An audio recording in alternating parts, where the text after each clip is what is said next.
Well, each year people resolve to be better and do better in the new year. Every time, many of us aim to be better with money.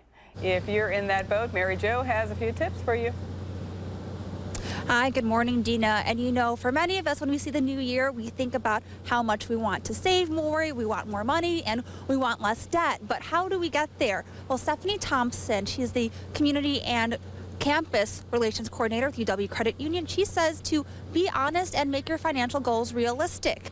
If you are overly optimistic and you don't meet your goal, the likelihood of you trying again is slim. Other tips she offers: check your credit report and start tracking your spending for a week, then slowly move it up to 21 days to make it a habit. Thompson says being proactive about finances can benefit more than your bank account.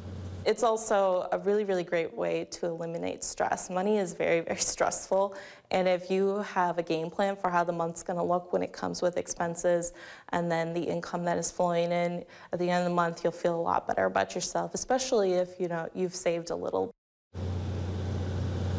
And that's the other piece to remember. Thompson says start investing in an emergency savings account so you're prepared for anything that comes your way. And Dina, another important note that she added along with that credit report: when you pull it, if you don't understand what it says or how to read all those numbers, because there's a lot to it, then feel free to go to your financial institution, or folks like the UW Credit Union. They offer credit consultations and they'll explain it to you step by step. Oh, it's great advice.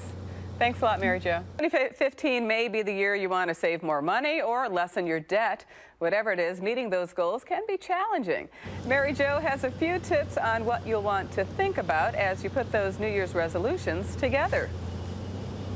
Hi, good morning, Dina. And the key to putting those resolutions together is to be realistic. Stephanie Thompson with UW Credit Union says if being overly optimistic and not meeting your goal lessens your chances of trying again. So, for example, rather than the goal of eliminating debt altogether, aim for reducing your debt. So list all your credit card balances along with those interest rates and strategize. Maybe round up those payments or start chipping away at the ones with the highest interest rate, or opt to chip away at the ones with the smallest balance. Also, start an emergency savings account.